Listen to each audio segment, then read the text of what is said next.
So we'll go ahead and get started. Deacon Mina said she had to do a couple things and will join us when she can. So thank you for coming today. I am going to be exploring a couple different things, a couple different readings. You saw the write-up in the newsletter around the practice of non-judgment. And so taking from... This is a good week for that. Yeah, yes. I think every week is a good week. Well, that's true, but I understand. So we're going to look at Matthew chapter 7. It's a few verses from there, and then we're also going to look a little bit at this book that I'm not quite done with yet. But this is it's called the Let Them Theory, and it's written by Mel Robbin. She's a well-known American author, motivational speaker, podcast host, and former lawyer. Her work focuses on providing practical tools and strategies for personal growth, motivation, and overcoming challenges. So I thought it was interesting so kind of the idea came to me in PrayerLab was actually, I've been listening to the book, then it was actually last week's service about Joseph and his multicolored coat, about judgment. And so then the two kind of came together. So that's why this idea of talking about this came today. So I'm first going to read the verses 1 through 5 from Matthew 7. Do not judge, or you too will be judged. For in the same way you judge others, you will be judged, and with the measure that you use, it will be measured to you. Why do you look at the speck of sawdust in your brother's eye and pay no attention to the plank in your own eye? How can you say to your brother, let me take the speck out of your eye, when all the time there's a plank in your own eye? You hypocrite, first take the plank out of your own eye, and then you will see clearly to remove the speck from your brother's eye. So then I'm going to switch gears and talk about the let them theory. So what theory? The let them theory. And the let them theory has two parts. It emphasizes the importance of letting go of the need to control others' actions, which means to let them, and instead focusing on your own goals and behaviors, which is let me. So it encourages the acceptance of others as they are, while maintaining healthy boundaries and prioritizing self-improvement. By letting others be themselves and concentrating on your own growth, you create a more positive and fulfilling life for yourself and those around you. So kind of the question that Mel explores a little bit in the book is, where does this innate need of control come from? And basically, where it comes from is in talking to so many psychologists while researching this book, I learned that the urge to control things comes from a very primal place: fear. Fear of being excluded, of not being liked, of things falling apart if we're not steering the ship. The fact is, none of that control actually makes you feel better. In fact, it has the opposite effect. Trying to control people and situations doesn't calm your fears, it amplifies them. Any psychologist will tell you the more you try to control something you can't, the more anxious and stressed you become. So it's just really interesting to me that this really is something very, very primal, and it really is based in fear.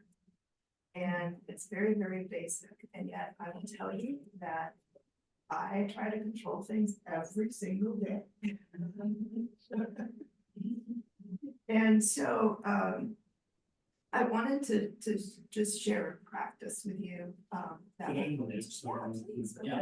Well, it just strikes me that control thing starts in Genesis 3, when Adam and Eve said we want to be like God.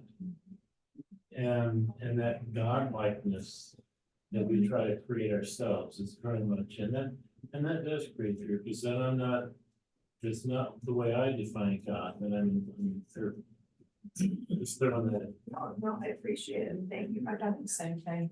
Yeah. I mean, that desire to be like God is why we try to take control every day. Very spiritual. Yes. So let's shift into a mindfulness practice that kind of takes these concepts into effect. I'm going to spend a few minutes doing that, and then we'll debrief, and then we'll close with a small prayer. So I ask you to get comfortable in the chair, and have your feet flat on the ground. You can certainly close your eyes if you like, or if not, just have a soft downward gaze. Take a deep breath in, feeling the air fill your lungs, and slowly exhale, releasing any tightness or tension you may be holding. Let's do that 2 more times.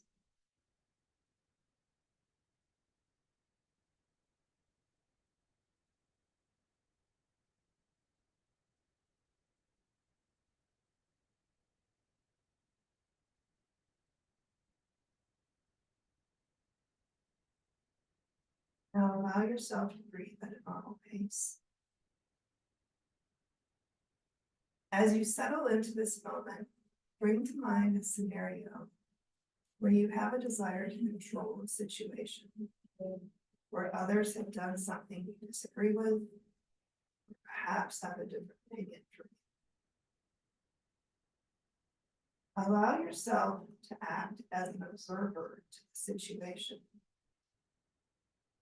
Give yourself permission to not get caught up in any emotions or reactions to the situation.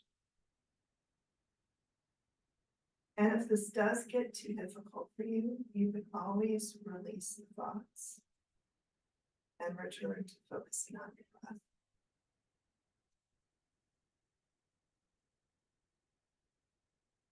As you continue observing the situation, say to yourself, let them. Let them be as they are.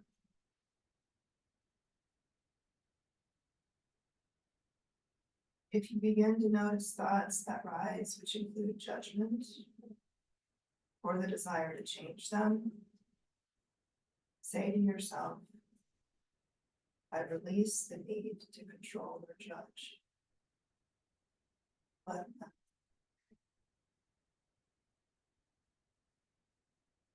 Let them.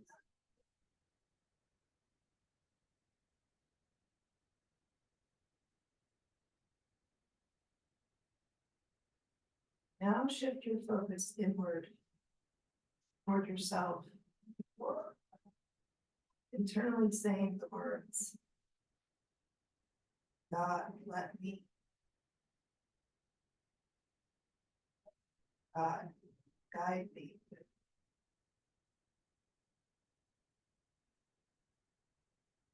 Allow me to choose my own response.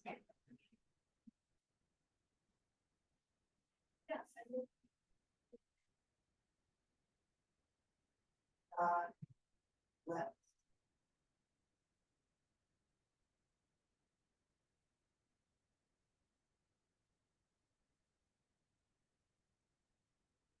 Visualize yourself releasing any need to control or judge others. See yourself as free and light, unburdened by the actions of those around you. Feel the sense of relief and freedom that comes with letting go and putting faith in God.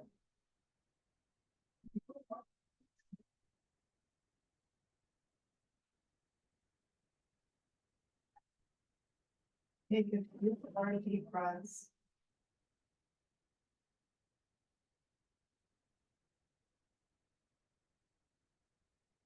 Savoring a sense of calm and clarity that mindfulness brings.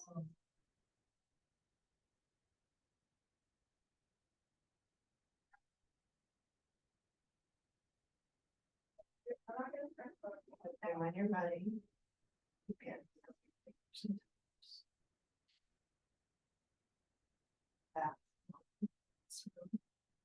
On Zoom. Open your eyes.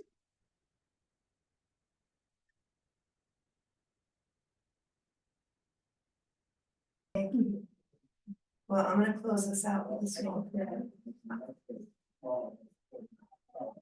Dear God, grant us the wisdom to release judgment of others and to accept them as they are. Help us to let go of control and trust in your plan for their journey. Guide us to focus on our own growth, to walk the path you have set for us, and to live with humility and grace. May we embody kindness, patience, and understanding in all of our actions. Amen.